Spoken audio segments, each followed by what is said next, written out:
Now, as you know, our team here at Saturday in America has been relentless in covering the fraud epidemic. And time after time, you at home have demanded action be taken. Well, we have some brand new updates on exactly that. Last week, the FBI released a list of the most wanted fraudsters. We spoke to Kash Patel about that. Well, they just nabbed their first one. Saeed Abdulali Ireg allegedly stole over $4 million from the federal child nutrition program in Minneapolis during the COVID-19 pandemic. And the money he allegedly stole took food off the plates of needy children. Investigators say he had the government reimburse him for meals that he claimed to serve, but never did. Instead, they say he laundered the money through foreign accounts so he could fund a lavish lifestyle. And check out this, Doctor of Deceit, Violetta Milian, was just convicted of a $45 million Medicare fraud scheme.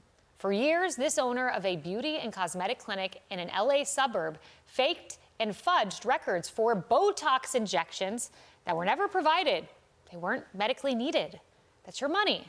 Now, prosecutors say she used the cash to fund lavish vacations and purchase luxury collectible goods, including a $3,000 painting of the Crown Prince of Bavaria and a $12,000 17th century crossbow. She also had more than $14 million in properties and equities. And notice to fraudsters all around the country, law enforcement is coming for you. An Indian-born financier found that over the hard way. He found it out this week. Federal agents just took him down at his luxurious Newport Beach mansion. He's accused of defrauding a local bank out of nearly $100 million. And prosecutors say he would doctor title policies to make real estate that he used as collateral, and he would look to make it more valuable than it truly was. And then he used that money to purchase a fleet of luxury cars. Look at those bad boys, including a Bentley, a Porsche, a Mercedes G-Wagon, according to court documents. Let's bring in the man behind all this, U.S. Attorney for the Central District of California, Bill Essayli. Bill, I spoke with Kash last week, the head of the FBI, about the most wanted fraudsters. You got one this week. That's a big win. It's a huge win for the department and the FBI. And Kaylee, I think the story here is about leadership. And when you have the right leaders at the Department of Justice and the FBI, these are the results you get. And the last administration was preoccupied with weaponizing these departments. And we are laser focused on going after fraudsters and protecting the American people and their pocketbook. And I think that's really important. How's Governor Gavin Newsom working with you, or is he at all?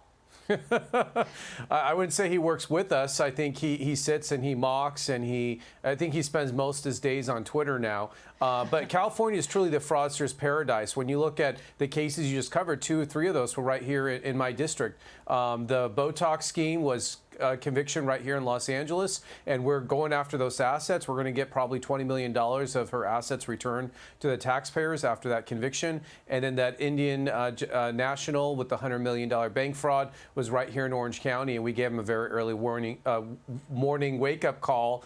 And we said, that's your warning. If you're committing fraud, be on alert. You could be next, and you probably will be next, because we're not putting up with it here anymore. You know, on this program, we put up a document showing that Governor Gavin Newsom was warned about hospice fraud many, many years ago. And now there are hospices and burrito stands. We've shown a map on this program of all the hospices piled into one street. And when I spoke to Vice President J.D. Vance, the head of the fraud task force, he said, look, we need to know what state actors were doing here, too. And when we look over to Minnesota, there were 2 state actors who were prosecuted. Are state actors on the table here, government officials?